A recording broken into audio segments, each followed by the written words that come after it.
I see speaking from the standpoint is when I speak, I want to look at an opportunity to gain them as a business client, from the services, that kind of thing, but also from the standpoint of cross consulting work. What other ways can I work with them? And then a fourth one that I'm really pulling into more now, with having visibility, being on the Channel 4 News monthly, Channel 5 every other week, some other media outlets, is sponsorships. People, when you understand who your tribe is and who you're talking to, there are other people that are trying to talk to those same people and that want to reach them. And that translates to dollars. And so sponsorships, my live events that I do, No More Excuses, Only Results, the large one I do here in Kansas City, I have sponsors that cover the core cost of that event. So the sponsorships cover that component of it. And so because those are sponsors that understand, they want to be in the room and they want to connect with the people that are coming to that event.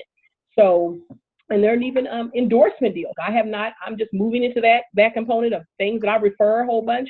I'm now reaching out to go talk to those individuals and those companies that, hey, I send people here regularly.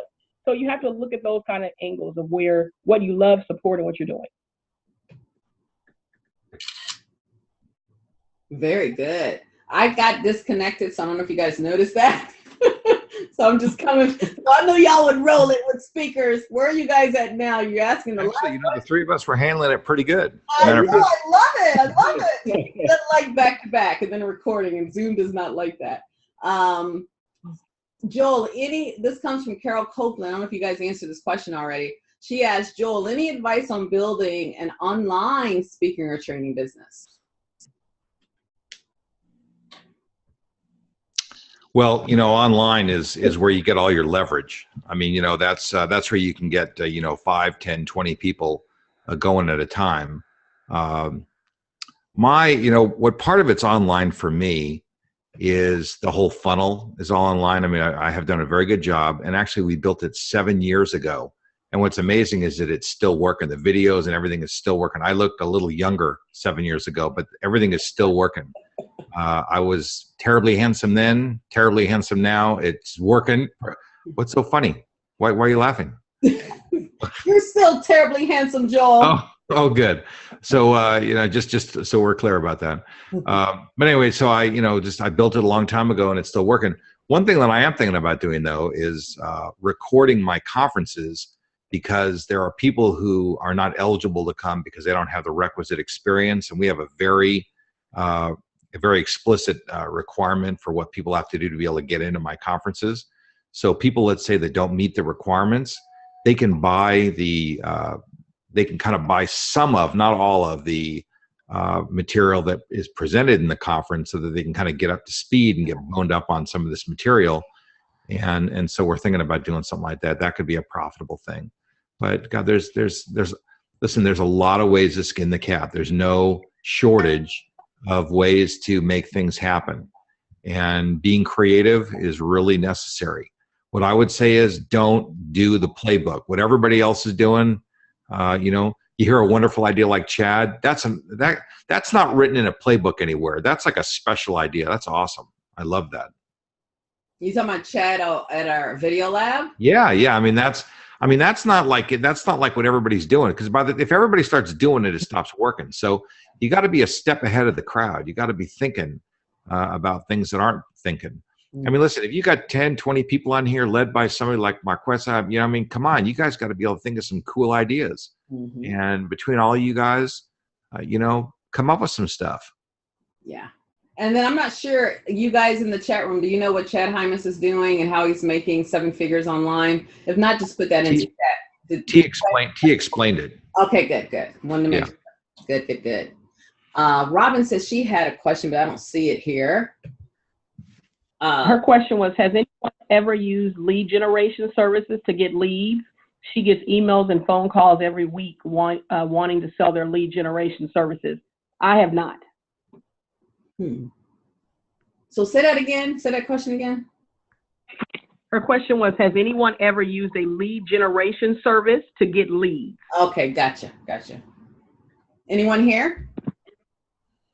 No. Mine have all been organic and coming up with a marketing strategy of some type, but never a lead generation service. No, rather than a lead generation service, you know, you need somebody to bang on the phone and talk to those leads. One of my experiences, a lot of people waste their leads. They just don't follow up on them properly. And if you're not going to follow up on the leads, don't even bother. So, you know, maybe the thing to do is to have somebody, you know, help you to make some outbound calls. I'm in the process of hiring somebody. They're going to be, you know, digging up opportunities, and their job is to set the table. I'm the closer. I personally don't want anybody else to close but me.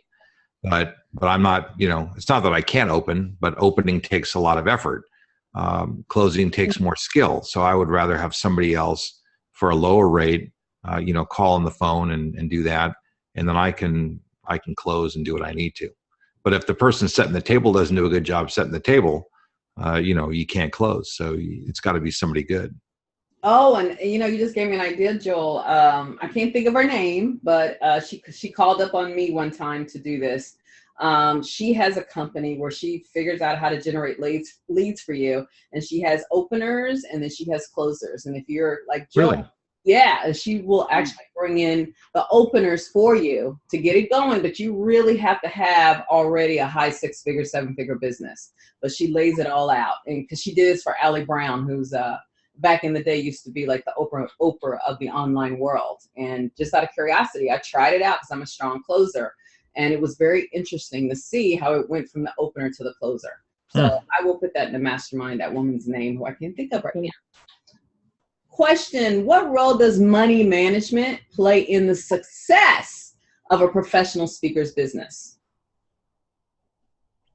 Money management is extremely important because it can cause you to not be in business if you don't manage your money. And so it's really very important for you to have a system of managing the dollars, because nothing's worse than you working really hard to get the dollars in the door, but you spend it frivolously, or you lose it because you fail to understand tax regulations, or what you didn't know cost you. You didn't understand that you should have been collecting sales tax. Now you have this big tax bill that you have to pay for sales tax because you failed to do it.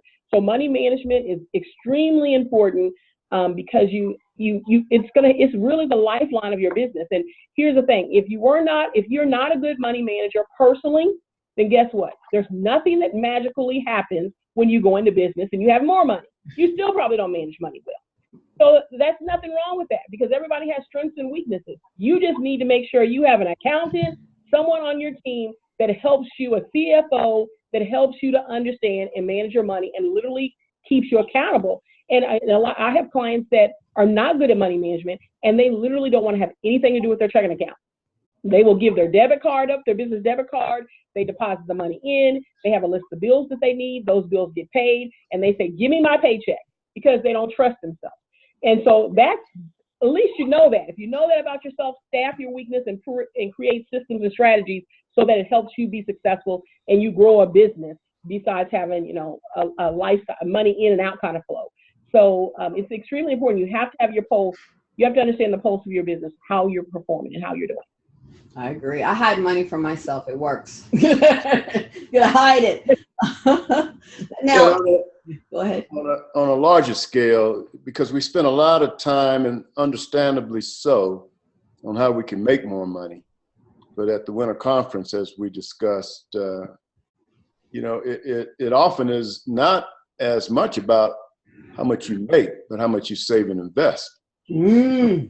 Time, those savings and investments will grow, and eventually, depending upon how long you have, will get you to 7 figures. We know a lot of celebrities that have made 7, 8 figures and gone bankrupt. So income production wasn't the problem. It was, to the questioner's question, managing the money. And on a very basic scale, no matter how much you make, you should always put aside a certain amount. The average is, people say, you know, 10%. I've always done more than that. And over time, it just adds up. So don't forget that very important aspect of managing your money.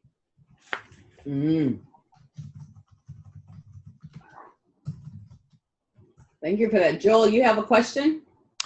You know, it wasn't a question. Somebody had posted a question, and I thought it needed an answer. It said, Willie Price said, I like what Joel said about seminars instead of keynotes.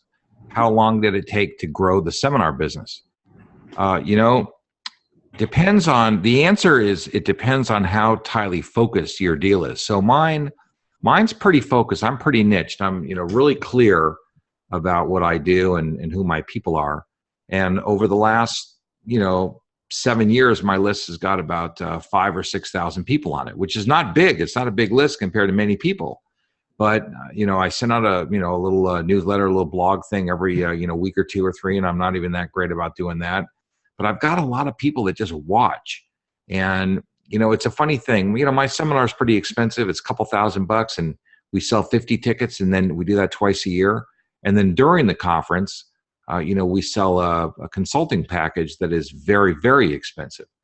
And we sell a bunch of those. So, and we just had it was just last week in Dallas. So, one thing that I know is that I can't make somebody be ready. I can't make them buy what this is. But here's the cool thing about this is that because, if I had one person on my list, I would be nervous all the time, and I'd be pounding on that one guy all the time till he told me not to call anymore, because I would be trying to get him. But with hundreds or thousands of people on your list, you can be very patient, because you know that it's sort of a numbers game, and there's always going to be somebody that's going to say yes, and they're going to want to buy a ticket, and they're going to want to move forward. So, I kind of got it rolling. Let me tell you, the other thing is, it didn't get rolling because I counted on the internet. It got rolling because I banged on the phone, and I called people that had opted in, and I said, hey, listen, you gotta do this. One thing about speakers, part of the playbook is that, okay, work the least that you can and charge the most that you can. And that's a very nice, idyllic formula, but it doesn't really work that much. The truth is, get as much money as you can, and you might have to work for some of that money. And over time, you work less. So, I knew that if I really, really worked my list, and I got a lot of people to come to my conference the first couple times, and I got a lot of testimonials, and I kind of plowed that money back. And that's a strategy that's very important. You got to plow your money back. You got to put the money back in your business. But I knew if I did that the machine would kind of start to take on a life of its own, and it would have its own momentum. And that's kind of where it is now. I sell out all my seats every time. It's not 100 people or 200 people. It's 50 people maximum. That's it. And, and I keep it small because it's intimate. There's a lot of good networking, and it really works. It's very nice. And people love it. And at the end of the conference, like last Wednesday when the conference ended, I said, guys, this is like a family, and what makes this family work is referrals.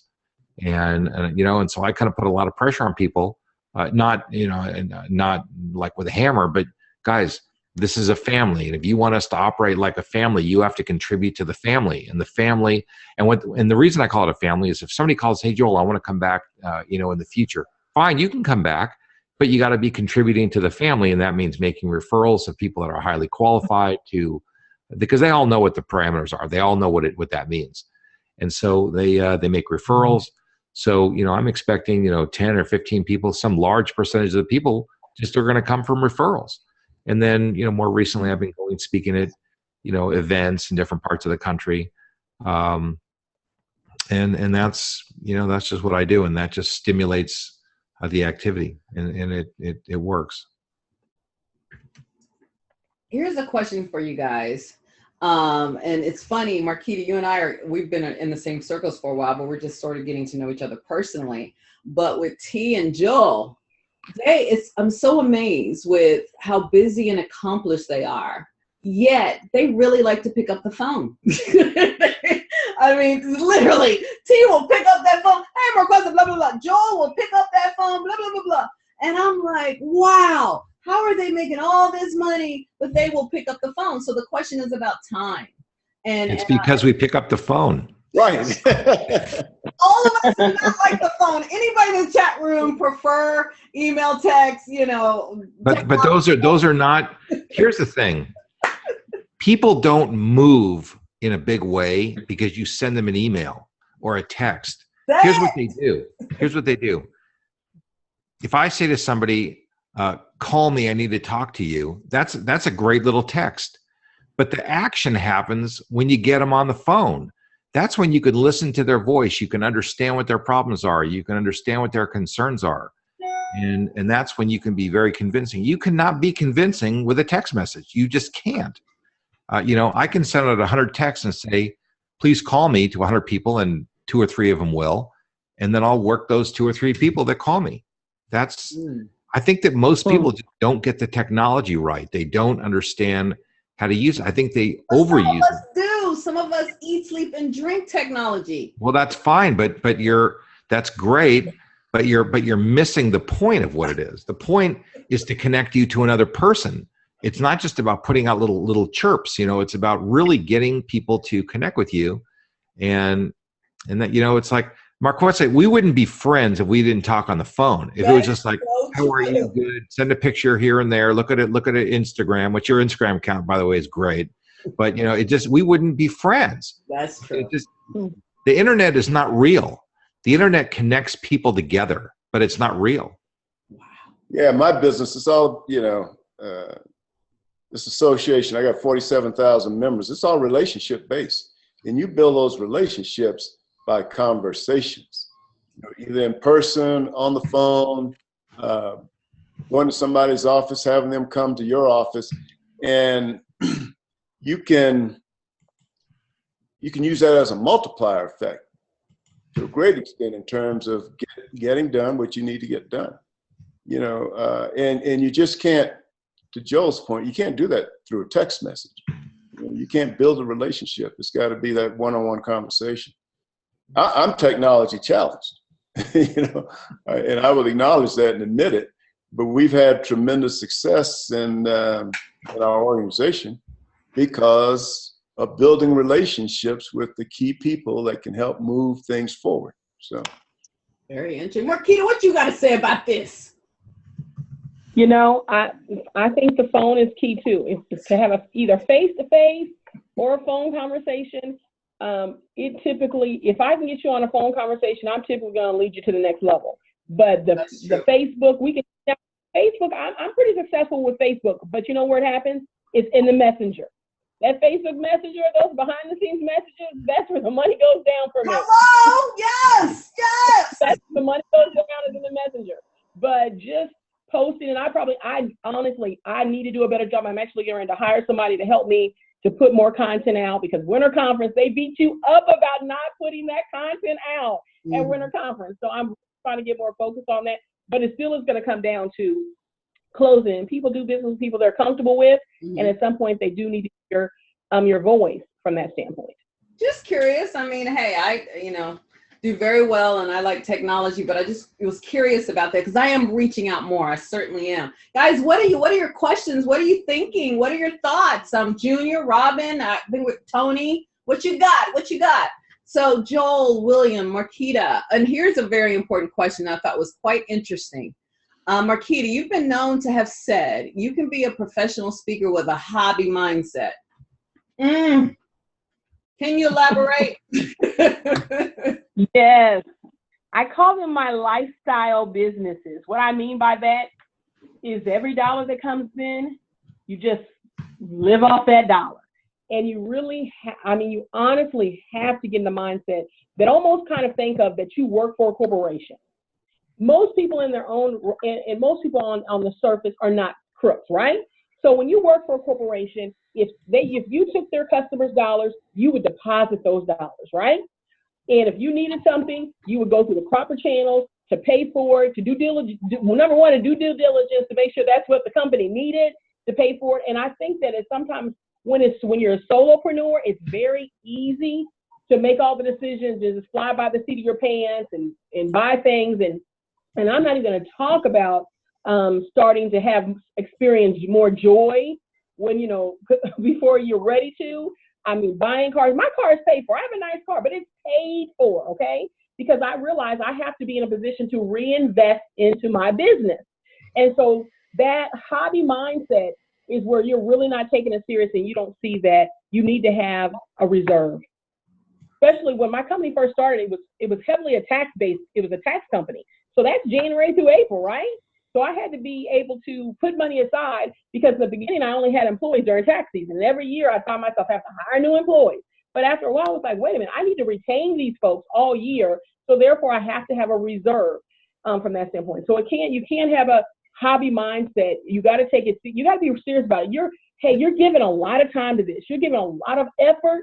So you need to think, how do I want to set this company up? And even if it's for someone else to take over the company, for you to give it to your children or whatever the case is, but you've got to treat it like a company. And there are many times in the beginning, I do have a board of advisors, but I would say corporate said we can't do that.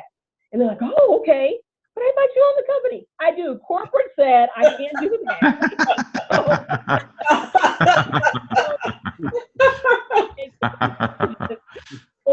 for the company, because at the end of the day, they're real dollars. Mm-hmm. That is very true. Any thoughts on that, guys? I mean, because personally, I think so, so it looks like we're in the same direction, because I think there are too many speakers with the mindset of looking at speaking as a hobby versus or an ego booster instead of a business. Mm-hmm. Yeah, so I like that, that was brought up. And real quick, wanted to mention Nito Quabain, which we all know. And he said that, and you mentioned having a reserve, and he mentioned at one of his, I don't know if it was the lab that he did or the CSP summit that just happened in November. He mentioned, he's a 7-figure person. Delayed gratification is a big deal on how you're able to be in the 7 figures and stay there.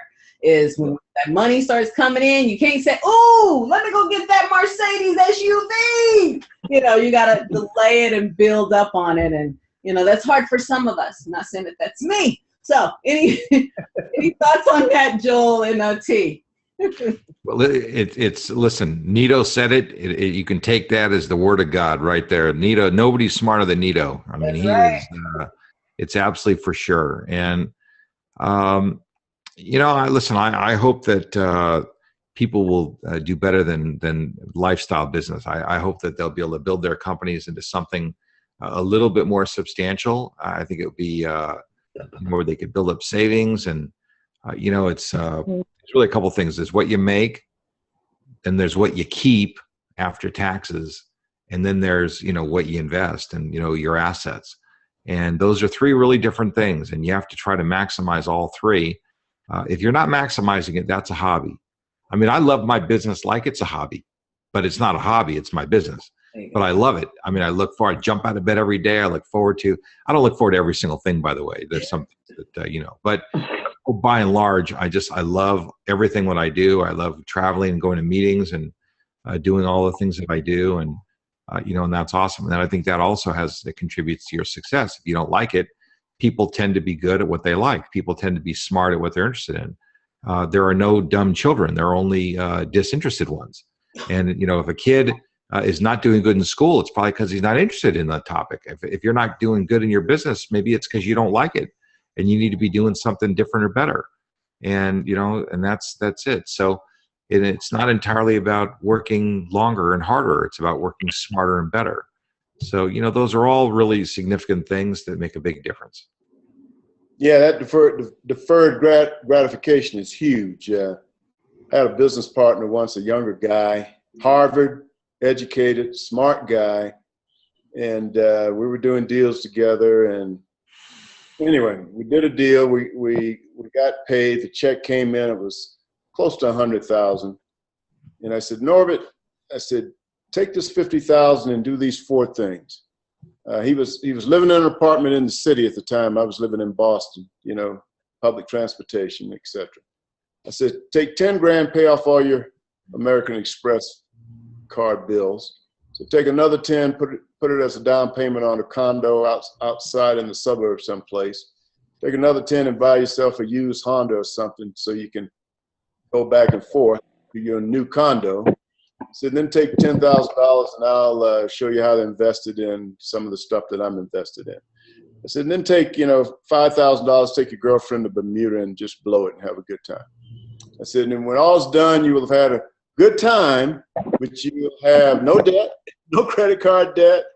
You'll have a little condo out in the suburbs. You can start building some equity in, getting some tax advantages, etc. I said, you'll have a portfolio and then you'll have a nice little used car. Get a Honda or a Toyota or something that's reliable to go back and forth. So about a week, 10 days later, he came in the office. He said, "I got my car. Come on down and see it." And I went downstairs, and he had a brand new BMW 633i that cost him $45,000. And I just shook my head. I said, "Norm." His name was Norman. He said, "Oh, you're just mad because my car is newer than yours." I was driving a little 2-seat Mercedes at the time. I said, "Yeah, but I got houses, and I got an investment portfolio, and I got all the things that I was trying to set you up with. All you got is an asset that as soon as you drove it off the parking lot, it decreased in value." I tell people that I give advice, not directions. Right. They're not children. I'm not their parent. Right. They're going to do what they want to do. And it's very unfortunate to have really good advice like that, and he didn't listen. Right. So anyway, deferred gratification. It's a big deal. Yep. And investing, you made a good point. You got to invest in your business. Once again, deferred gratification, because you're taking that money and putting it back in your business to grow your business. You invest in yourself by going to NSA conferences and labs and those sorts of things. If you're going to be in this business, you got to understand it. And NSA is just a tremendous resource that allows you to do that, not only because of the organization putting on these events, but the people in NSA and their willingness to share and to help bring you along. It's unlike any other organization I've ever been. On the same topic, there's a question here. Junior Harris asked, "What % should we invest back in our company?" And I would tell you, invest 100%, as much as you possibly can, except for what part you don't need immediately. So, if you've got a second job and your speaking business is just throwing off, whatever a little bit, put everything that you possibly can back. Put it into headshots and websites and book publishing, whatever the things are you got to do. Put it into all those things. The faster you do that, the more you push back and plow back into your business, the sooner you're going to be up and running, and you're going to be driving a great car and looking at your friends who are wondering how you did it. All right then, guys, we're at the end. It's 8:09. I wanted us to end by 8:15, so I want to get some closing comments from our speakers, and also in your closing comments, if you can let folks know how to reach out to you, because we are an NSA community, and people may want to call up and pick your brain or ask you something, or even try you out in some capacity. So I'd love for them to know how to reach you. So who wants to start first with their closing comments? Marquita, go ahead. Ladies first. I'm a Southern boy. I can't get that out of my system. So. Well, I would encourage you, that accounting and taxes is not a sexy topic, okay? But it's a necessary topic. And so I would really encourage you to take a challenge this week. It's Monday. And I'm challenging you to know your numbers. We're already in May. You should at least know how you perform January, February, and March, period. If you don't have first quarter numbers of 2017, you're really behind the gun. So I'm going to put a challenge out there to know your numbers January, February, and March, so you understand what's coming in, what's going out. That's your income or profit and loss statement.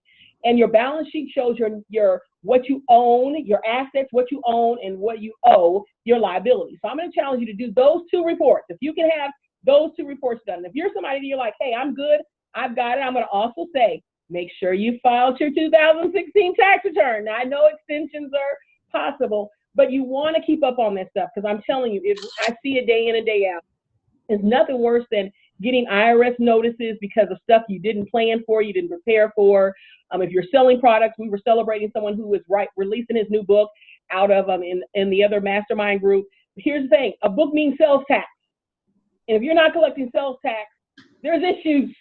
And if you're not filing sales tax returns, there's bigger issues. So I'm going to really challenge you to understand the business side of your business. And you can reach out to me. I'm on Facebook, Marquita M. Miller, or you can message me in the group. I'm in the group, so I'm very accessible, and I do return phone calls. How about that? So, you're awesome, Makita. Thank you, sweetie. And stop trying to have a name like mine. All right, who's next? That is kind of like yours, isn't it? Yeah. All right, who's next? Go ahead, Joe. All right.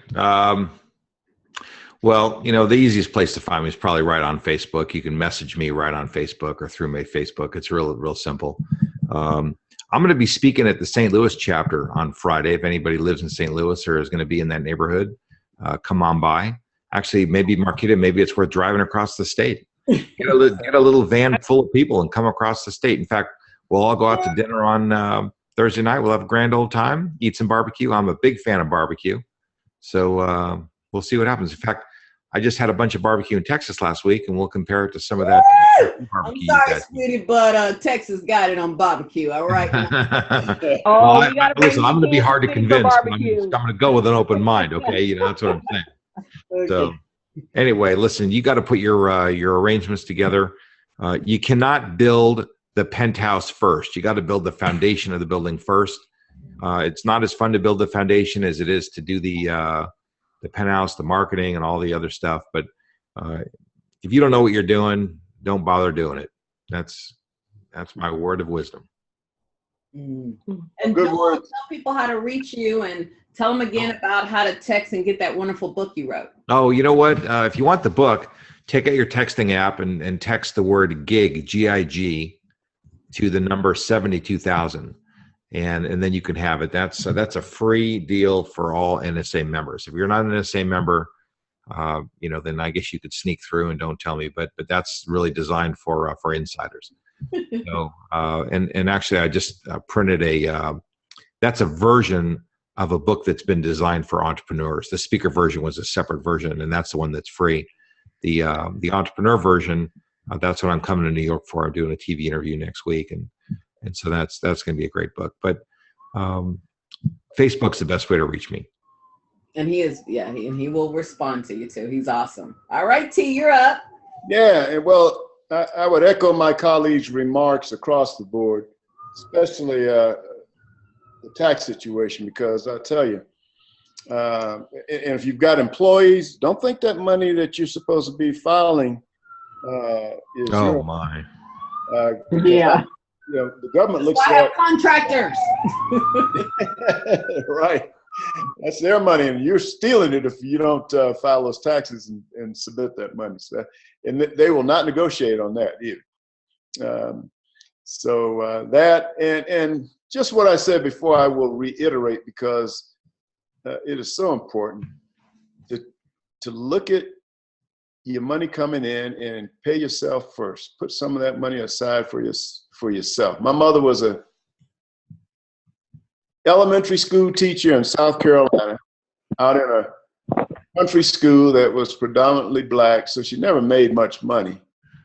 But when my father passed away last year, and I had to come home and deal with, you know, the paperwork associated with all of that, I discovered my mother had a lot of money that she got from just saving over the years.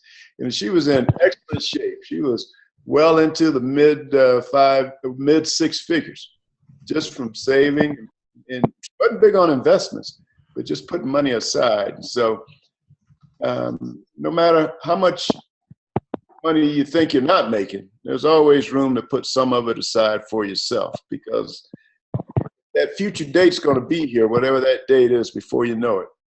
And the biggest advantage you have working for you now is time, however many years that happens to be. So, I mean, even in this job, I'm 65, but I was putting away 30% of my salary over the last 10 years. And then I look around one day and I got 7 figures in my retirement account just from this job, from saving and investing. So I would strongly encourage all of you to find some money to do that.